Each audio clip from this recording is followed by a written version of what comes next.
క్రికెట్లో రివెంజ్లు మామూలే. బ్యాటర్లు బౌలర్ల మధ్య వార్స్ నడుస్తుంటాయి. తనను అవుట్ చేశాడని అతడి బౌలింగ్లో చెలరేగి ఆడేందుకు బ్యాట్స్మెన్లు ప్రయత్నిస్తుంటారు. తమ బౌలింగ్లో పరుగులు పిండుకున్నాడు కాబట్టి అతన్ని ఎలాగైనా అవుట్ చేయాలని బౌలర్లు శ్రమిస్తుంటారు. అలా ఆటగాళ్ల మధ్య శత్రుత్వం, ప్రతీకారం అనేది సర్వసాధారణమనే చెప్పాలి. అయితే ఇంగ్లాండ్తో జరుగుతున్న సిరీస్లో మాత్రం ఇద్దరు బ్యాటర్ల మధ్య చిన్న వార్ నడిచింది. ఇంగ్లీష్ టీం కెప్టెన్ బెన్ స్టోక్స్కు భారత స్టైలిష్ బ్యాటర్ శ్రేయస్ అయ్యర్ నడుమ ఇంట్రెస్టింగ్ బ్యాటిల్ అయితే జరిగింది. అయితే ఎట్టకేలకు ఇందులో అయ్యర్దే పై చేయింది. టీమిండియా బ్యాటర్ తన రివెంజ్ను తీర్చుకున్నాడు. దీంతో అభిమానులు ఇది కదా కావాల్సింది అని అంటున్నారు. అసలు అయ్యర్ స్టోక్స్ మధ్య ఏం జరిగిందనేది ఇప్పుడు తెలుసుకుందాం. టీమిండియా సెకండ్ ఇన్నింగ్స్ సమయంలో శ్రేయస్ అయ్యర్, శుభ్మన్ గిల్ బ్యాటింగ్ చేస్తున్నారు.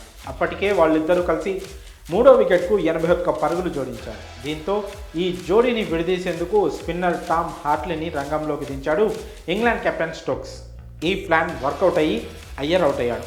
అతను కొట్టిన బాల్ ఆఫ్ సైడ్ గాల్లోకి లేవగా స్టోక్స్ వెనక వైపు పరిగెత్తుకుంటూ వెళ్ళి అద్భుతమైన క్యాచ్ను ఒడిసి పట్టుకున్నాడు. అయితే క్యాచ్ పట్టాక ఆడియన్స్ వైపు తన వేలిని చూపించాడు.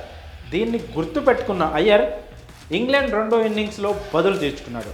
రవిచంద్రన్ అశ్విన్ బౌలింగ్లో బెన్ స్టోక్స్ ఓ బాల్ను లెగ్ గల్లీలోకి కొట్టాడు. అటు ఫీల్డర్ లేకపోవడంతో సింగిల్ కోసం ప్రయత్నించాడు. రన్ తీయాలా వద్దా అనే దానిపై ఫోక్స్కు కన్ఫ్యూజన్ ఏర్పడింది. అయితే ఫోక్స్ నాన్ స్ట్రైకర్ ఎండ్ వైపు వెళ్ళిపోవడంతో స్టోక్స్ స్ట్రైకింగ్ సైడ్ పరుగులు తీశాడు.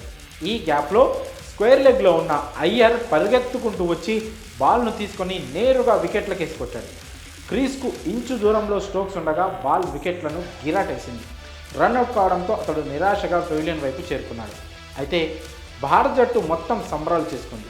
తాను అవుట్ అయినప్పుడు ఎలాగైతే స్టోక్స్ వేలు చూపించాడో అయ్యర్ కూడా అలాగే సంజ్ఞ చేస్తూ స్టోక్స్కు బాయ్ బాయ్ చెప్పాడు. ఇదే మ్యాచ్లో తన రివెంజ్ తీసుకున్నాడు. ఈ వీడియో చూసిన అభిమానులు ఇది కదా కావాల్సింది అని కామెంట్ చేస్తున్నారు. ఇలాంటి అగ్రెషన్, ఫైర్ను ఫీల్డింగ్తో పాటు బ్యాటింగ్లోనూ చూపించాలని అంటున్నారు. బ్యాట్తో కూడా రాణిస్తే టీంలో అయ్యర్ ప్లేస్ ఫిక్స్ అవుతుందని చెప్తున్నారు. మరి అయ్యర్ స్టోక్స్ వార్పై మీ అభిప్రాయాన్ని కామెంట్స్ రూపంలో తెలియజేయండి.